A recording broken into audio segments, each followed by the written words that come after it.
ये बात आप जरूर स्वीकार करें कि सोते समय आपको बहुत सावधान रहना है। और प्रायः गलती सोते समय करते हैं उपासक की कोई प्रपंच की बात याद करते हुए या मोबाइल देखते हुए या कोई गंदी चेष्टाओं का चिन्ह, आपकी रात बेकार चली जाएगी। अगर गंदी चेष्टा हो गई तो सुबह भी बेकार हो जाएगी, दिन भी बेकार हो जाएगा, निरुत्साहित हो जाओगे। सोते समय आपको समय नहीं देना व्यर्थ चिंतन का। उसी समय विषय चिंतन होता है, उसी समय विषय भोग की आकांक्षा जागृत होती, उसी समय विषय देखने की इच्छा होती। मोबाइल है तो जिस समय आप अपनी शैया पर जाएं स्विच ऑफ कर दें। उसमें मैसेज घंटी आने का कोई भी रास्ता मत रखें। मान लीजिए आप उपासक हैं भगवत प्राप्ति के, 30-35 वर्ष ये नहीं था तो सब मर नहीं गए थे।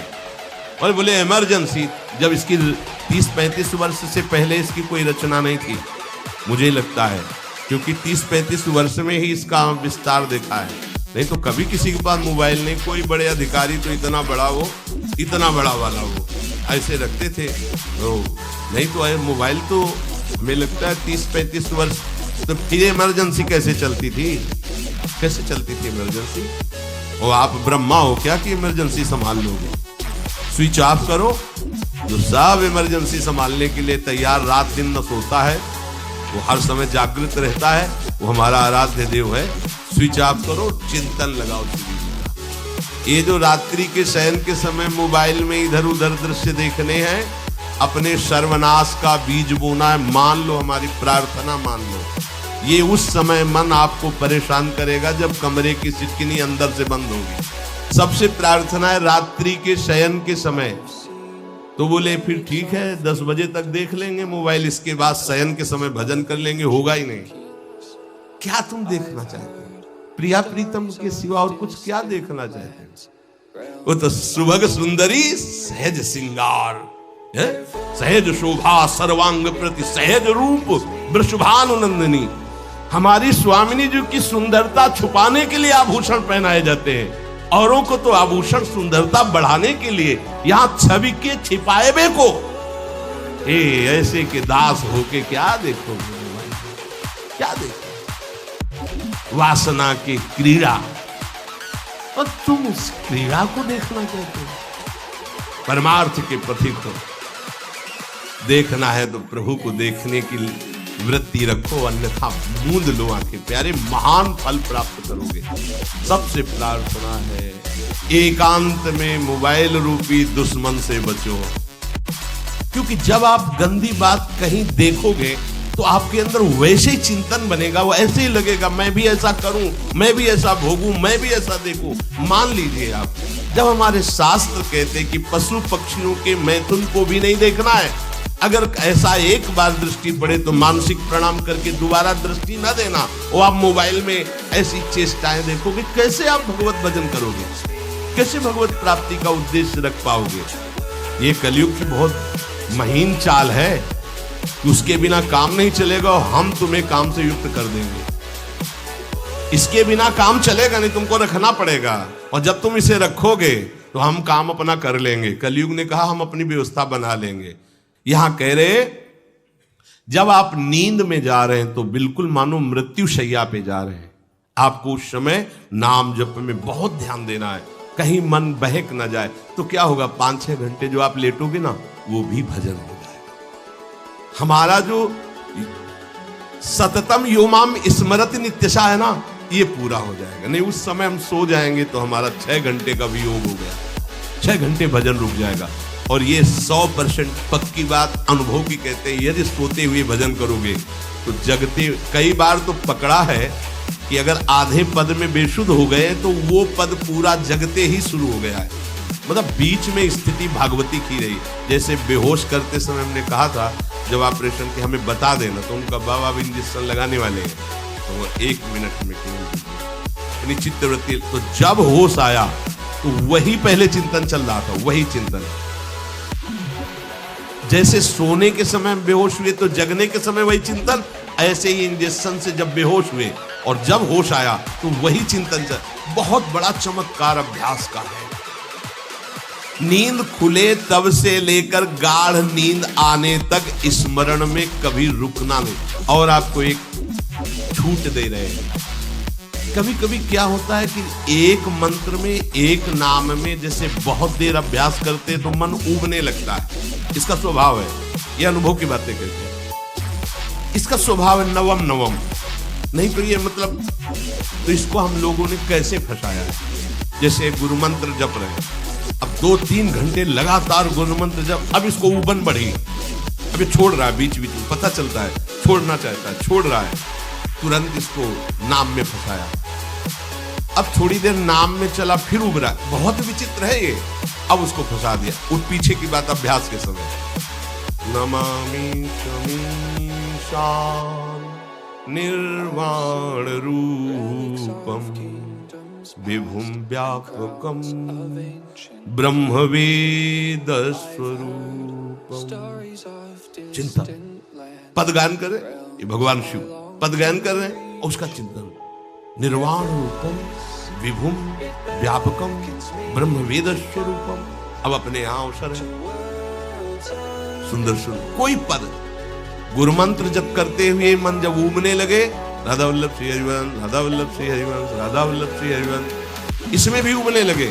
शुरू कर, जोई जोई प्यारो करे सोई मोही भावे, भावे मोही जोई, इसमें भी उबने लगे।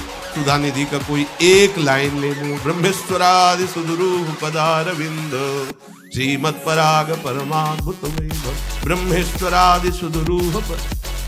छोड़ना नहीं है, तू भाग में नवम नवम दे रहा हूं, नवम।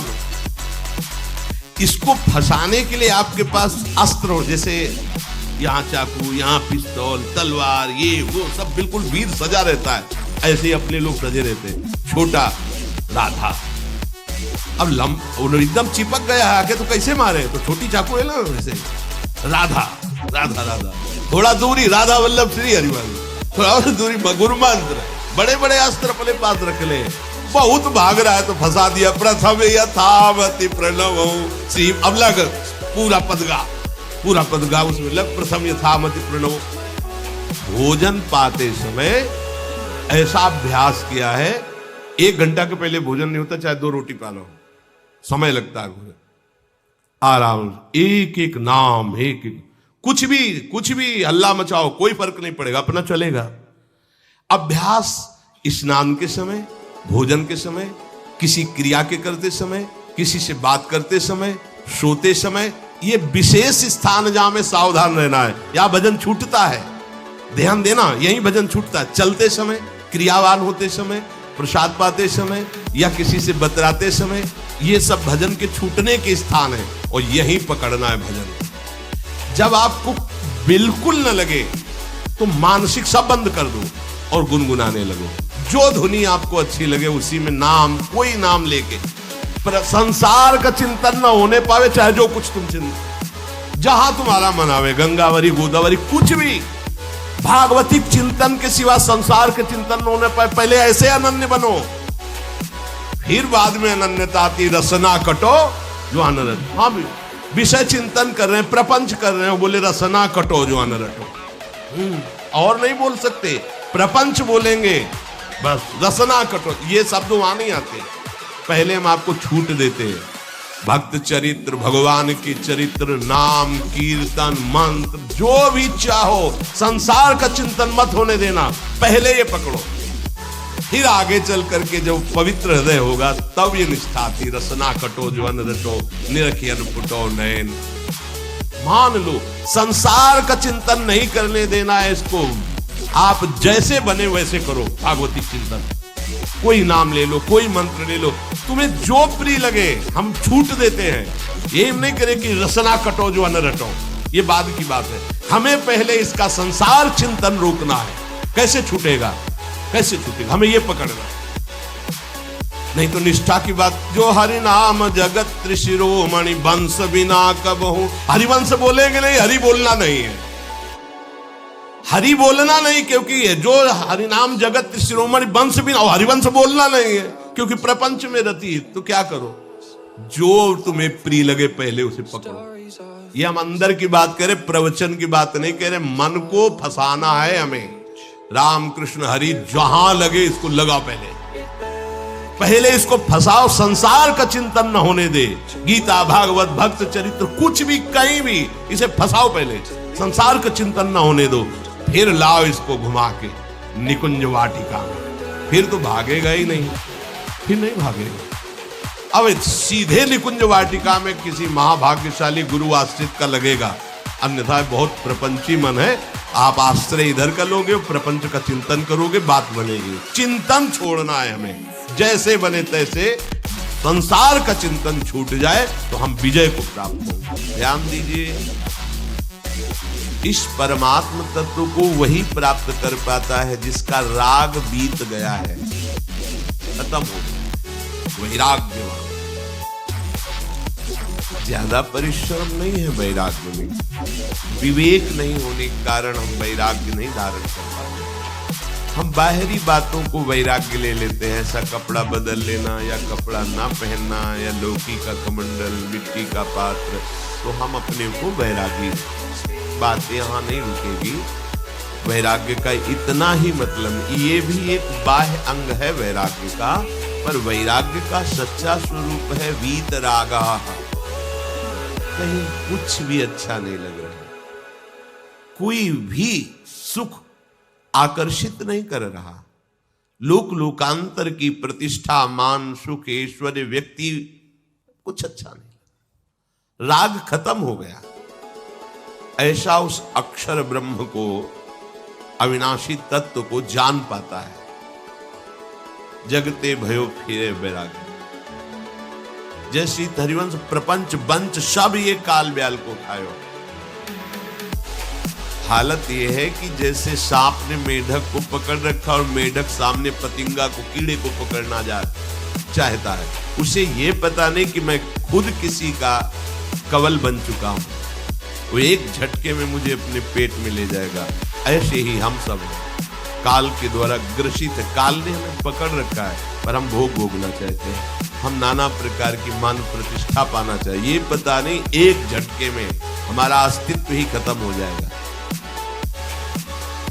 जिनके अंतःकरण में किसी भी व्यक्ति, वस्तु, स्थान, पद, प्रतिष्ठा का राग ही नहीं रह गया है, उसे कहते हैं वैराग्यवान। वीतरागाः, राग ही नहीं है। जिनका अंतःकरण निष्पाप निर्मल हो चुका है, जिनके हृदय में केवल भगवत प्राप्ति की उत्कट लालसा जागृत हो गई है, ऐसा साधन संपन्न उपासक परमात्म तत्व में प्रवेश पाता है। अध्यात्म मार्ग की ऊंचाई पर वो स्थित हो जाता है। यदि छंतु ब्रह्मचर्यम चरंती, जिनकी इच्छा एकमात्र भगवत प्राप्ति की है, यदि छंतो, उनको क्या करना होगा? ब्रह्मचर्यम चरंती, ब्रह्मचर्य का पालन करना होगा। प्रत्येक इंद्रियों का निर्विषय हो जाना वास्तविक ब्रह्मचर्य है। केवल जनेंद्रिय से ही ब्रह्मचर्य को नहीं लेते। हमारी प्रत्येक इंद्रिय भोगों से रहित होकर भगवत अनुराग में, नेत्र प्रभु को देखना चाहते हैं, त्वगेंद्री प्रभु को स्पर्श करना चाहते हैं, घ्राणेंद्री प्रभु के श्री अंग की गंध पाना चाहते, श्रवणेंद्री प्रभु के वचन सुनना चाहती है। एक एक इंद्री अपने प्रभु में लग गई, अंतर्मुख हो गई, बाहर विषयों का त्याग हो गया। इसे ब्रह्मचर्य। पर प्रारंभिक ब्रह्मचर्य में जनेंद्री का ब्रह्मचर्य अत्यंत आवश्यक है। यदि जनेंद्री जन्य व्यभिचार दोष से युक्त है तो कदापि उसे भगवत प्राप्ति नहीं होती। शुभ गति व्यभिचारी शुभ गति चाहे, असंभव। और भगवत मार्ग में सबसे बड़ा दुश्मन यही व्यभिचार दोष है, काम। इसी से हमारा हृदय मलिन होता रहता है। अंधा बटे वो बड़ा चबाए वाली दशा रहती है। 50 वर्ष, अरे 50 जन्म हो जाए, तुम व्यभिचार करो, गंदी बातें करो, गंदे चिंतन करो तो समय व्यतीत कर, अनंत जन्म व्यतीत हो गए, भगवत प्राप्ति हुई क्या? 50 वर्ष से भगवत प्राप्ति हो जाएगी क्या? 5 मिनट काफी है भगवत प्राप्ति। एक बार नाम काफी है। वो स्थिति तो लाओ। बार बार बहिर्मुख वृत्तियों के द्वारा विषयों में सुख बुद्धि कर लेने से हमारा सारा का सारा अध्यात्म चिंतन बदलता रहता है, इसलिए लाभ नहीं मिल पाता, एक रस चिंतन नहीं रह पाता। बार बार विक्षेपी विषय करते रहते हो, हम सहते रहते हैं और भोगते रहते हैं। एक बार तो हिम्मत करके उठो। अवलो नशानी अब ना नशई हो, एक बार तो दृढ़ बनो। बस मन के अनुकूल चलने की बात को तुम्हें रोकना होगा, तभी तुम्हारे अंदर यदि क्षण तो ऐसी इच्छा जागृत होगी। पक्का पक्का ऐसा ही है। जब हम किसी विषय के वेग को सहते हैं, विषय नहीं भोगते हैं, तो मन बहुत जलाता है। उस जलन में फिर एक ही बात होती है, बस भगवत प्राप्ति हो जाए, झंझट खत्म। कब तक हम इसमें चलेंगे? एक बार भगवत, वो जलन हमको भगवत प्राप्ति की इच्छा प्रकट करती है। अपने लोग क्या करते, जलन को मिटाने की कोशिश करने लगते हैं, तो भगवत प्राप्ति की इच्छा क्या, भोग प्राप्ति की तृष्णा जागृत हो जाती है। भोगी हुई भोगों को बार बार भोगने की इच्छा का नाम तृष्णा है। बाहर और भीतर से कोई सहयोगी नहीं, जल रहा है उपासक, तब रास्ता निकलता है भगवत प्राप्ति का, तब इच्छा प्रकट होती है। अब बहुत जल लिया, अब तो केवल प्रिया जी के समीप जाना है, अब तो प्रभु के सानिध्य में रहना है, नहीं इन भोगों की जलन में जलना है। यहां तक पहुंचने के लिए जलना होगा, तभी लिखा सहित सहित बाढ़ है भगति दास्तिति क्षस्व भारत, क्योंकि आगमा पाइनो अनित्यास, ये नाशवान काम क्रोधादि तुम्हें प्रेरित करेंगे, तुम इनके वेगों को सह जाओ। ये स्थायी नहीं है, आगमा पाइनो है, आने जाने वाले, और ये सहन करने से नष्ट होते हैं, भोगने से बढ़ते हैं। यदि छंतो, अगर भगवत प्राप्ति की इच्छा है, ब्रह्मचर्यम चरंती, ब्रह्मचर्य का पालन करना ही होगा, इसमें कोई गुंजाइश नहीं, क्योंकि आप चल ही नहीं सकते। ध्यान से सुन लो, ये मनोरंजन का मार्ग नहीं है, इसमें मन ही मार तन हारिक है वृंदावन में गाय, इसमें मन मारना होगा। प्रायः ये मन को दुलार करने वाले लोग कभी भाग्य से सत्संग में भी आ जाते हैं, कभी श्री विग्रह के दर्शन करने भी मंदिर पहुंच जाते हैं, कभी तीर्थ याटन भी करते हैं, पर इनका कोई लक्ष्य नहीं होता है। आज सुन लिया सत्संग, बढ़िया है, लक्ष्य नहीं होता। यहां लक्ष्य वालों की बात हो रही। यदि क्षंतो, यदि तुम्हारी ऐसी इच्छा जागृत हो रही किसी जन्म में भगवत प्राप्ति करनी, तो ब्रह्मचर्यम चरंती, आप सच्ची मानिए, जिसके निकालने में तुमको सुख की अनुभूति हो रही, उसको रोकने में कितनी सुख की अनुभूति होगी। उन्मत्त हो जाओगे, बहुत जल्दी आपके सारे के सारे करण भगवदाकार होने लगेंगे यदि आप ब्रह्मचर्य का पालन करेंगे। शरीर स्वस्थ, हल्का, मन प्रसन्न, नींद आदि पर विजय, कितने गुण ही गुण। और ब्रह्मचर्यहीन आलस्य, प्रमाद, भोगों का चिंतन, मन का डिप्रेशन में पहुंचना, कमर में दर्द, टांगों में दर्द, सर में दर्द, घबराहट होना, बिना किसी कारण के मन भयभीत हो रहा है, भोजन अपच हो रहा है, बिना किसी प्रक्रिया के वीरनाश हो रहा है, बिना किसी प्रक्रिया के। काहे को मृत्यु स्वयं स्वीकार कर रहे हो, ये मृत्यु है। चाहे भगवान दत्तात्रेय जी बोल रहे हैं या भगवान कपिल देव जी बोल रहे हो, जब उपासक को संबोधन करते हैं भगवत प्राप्ति के लिए, तो कहते हैं कि इस भोग वृत्ति को साक्षात मृत्यु रूप देखो, ये मृत्यु है तुम्हारी। जब शरीर राग त्यागना है तो तुम शरीर से भोग भोगोगे तो आसक्ति शरीर की पुष्ट होगी, आसक्ति भोग सुख की पुष्ट होगी, है नहीं। कितने दिन शरीर रहेगा, कितने दिन भोग रहेंगे। विचारवान बनो, ब्रह्मचर्यम चरंती, ब्रह्मचर्य का पालन करो। उपासक जो ब्रह्मचारी होता है उसका खिला हुआ चेहरा रहता है, जैसे कमल खिला हो, बिना किसी कारण के उसकी मुख मुद्रा में प्रसन्नता होती है। जो ब्रह्मचर्यहीन होता है बुझा हुआ चेहरा होता है, तेजहीन, बिना किसी कारण के वो शोकग्रस्त लगता है। बैठा है, आपको लग रहा है शांत है, लेकिन आप चेहरे को देखो, वो एक शोकग्रस्त है, कुम्हलाया हुआ चेहरा, अशांत चेहरा, मुख प्रसन्न, तन तेज विराजा। ये है ब्रह्मचर्यम चरंती, भगवत आराधन संपन्न उपासक। जैसे आग में पैर रखते हुए कोई चले तो कैसे चलेगा, ऐसे ही ब्रह्मचारी की पहचान है। इतनी स्फूर्ति उसके अंदर होती है, जैसे आग में चलने वाला पूरा पैर नहीं रख पाएगा, अगला कदम रख देगा क्योंकि ताप लग रहा है, ऐसे उसकी स्फूर्ति होती पैरों में। उसकी आंखें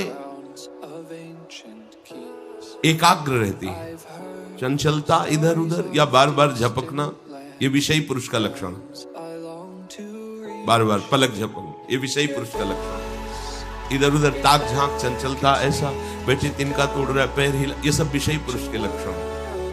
ये तो बिल्कुल साधारण स्पष्ट दिखाई देता है आदमी विषयी है या ब्रह्मचारी है, एक सेकंड में लक्षण होता है। आपको जब भगवत मार्ग का अवसर मिला है तो गृहस्थ हो, संतान हो गई, ब्रह्मचर्य से रहो। नहीं चाहिए संतान, भ्रूण हत्या गर्भ हत्या जैसे महापाप करने की क्या जरूरत है। उसी वीर से संतान उत्पन्न होती है जिसको आप नष्ट कर रहे हो, जिसको आप ऐसे पानी में बहा रहे हो, व्यर्थ फेंक रहे हो, तो उसको भ्रूण हत्या का पाप लग रहा है, तो तुमको पुण्य लग रहा है, वीरपात कर रहे हो तुम्हें भी वही हत्या लग रही है, क्योंकि उसमें वही जीवात्मा है जो मां के गर्भ में जाके बालक रूप धारण कर लेती है, उसको तुम नष्ट कर रहे हो। तो बुद्धि भ्रष्ट हो गई है, समझ में नहीं आता, व्यर्थ में वीरपात कर, व्यर्थ में। तुम्हारा भजन बनेगा, तुम अध्यात्म के योगी बनोगे, मजाक है अध्यात्म का। होश में हो जाओ, मन के दुलार को बंद करो।